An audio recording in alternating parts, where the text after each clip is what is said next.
মর্মান্তিক, নির্মম, হৃদয় বিদারক। কোনো শব্দেই যেন প্রকাশ করার মতো না এই শোক। মুহূর্তেই পুড়ে ছাই সবকিছু, একেবারে বিধ্বস্ত চারিদিক।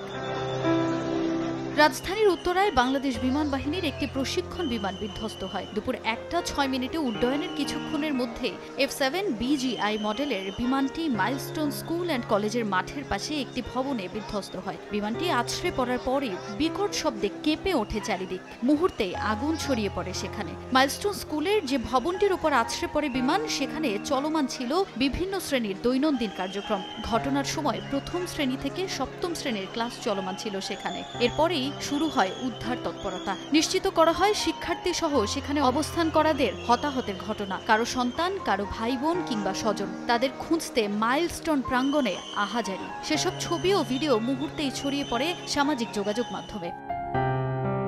এমন নির্মম ঘটনায় শোকের ছায়া নেমে এসেছে দেশ জুড়ে। পৃথিবীর সবচেয়ে নিষ্পাপ ফুলগুলো প্রাণ হারাচ্ছে আগুনে দগ্ধ হয়ে। হৃদয় বিদারক এই ঘটনায় মন কাঁদছে দেশের ক্রীড়াঙ্গনের অ্যাথলিটদেরও। সামাজিক যোগাযোগ মাধ্যমে পোস্ট করে শোক জানিয়েছেন তারা। আগুনে দগ্ধ ও নিহতদের জন্য দোয়াও চেয়েছেন অ্যাথলিটরা।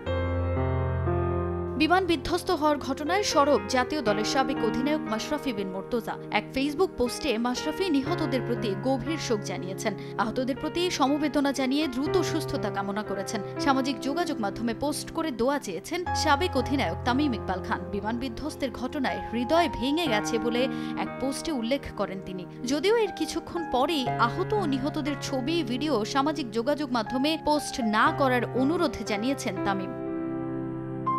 এছাড়া বর্তমান ওয়ানডে অধিনায়ক মেহেদী হাসান মিরাজ আহত ও নিহতদের জন্য দোয়া চেয়ে পোস্ট করেছেন ফেসবুকে। অনাকাঙ্ক্ষিত এই ঘটনায় গভীর শোক জানিয়েছেন টি-20 অধিনায়ক লিটন কুমার দাস। গভীর শোক জানিয়েছেন মুস্তাফিজুর রহমান, তাসকিন আহমেদ, মুমিনুল হক, তাইজুল, নাইম শেখ, পারভেজ ইমন সহ আরও অনেকে। ক্রিকেটারদের পাশাপাশি শোক প্রকাশ করেছেন ফুটবলাররাও। সোশ্যাল মিডিয়ায় নিজের ফেসবুক পেজে বিমান বিধ্বস্তের ঘটনায় একটি পোস্ট করে শোক জানান সম্প্রতি বসুন্ধরা কিংস থেকে আবাহনীতে যোগ দেয়া ফরওয়ার্ড শেখ মুরসালিন। আহতদের জন্য ব্লাড ডোনেশনে এগিয়ে আসতেও আহ্বান জানান তিনি। নিজের ভেরিফাইড অ্যাকাউন্টে এক পোস্ট করে শোক জানিয়েছেন জাতীয় দলের গোলরক্ষক মিতুল মার্মা। উত্তরার বিমান বিধ্বস্তের ঘটনায় শোক জানিয়ে সামাজিক যোগাযোগ মাধ্যমে পোস্ট করেছেন সাবেক অধিনায়ক ও সাফজয়ী গোলরক্ষক আমিনুল হক। এছাড়াও আহত ও নিহতদের প্রতি শোক ও সমবেদনা জানিয়ে পোস্ট করেছে বাংলাদেশ ফুটবল ফেডারেশন ও বাংলাদেশ ক্রিকেট বোর্ড। তাজিন খন্দকার, সময় সংবাদ।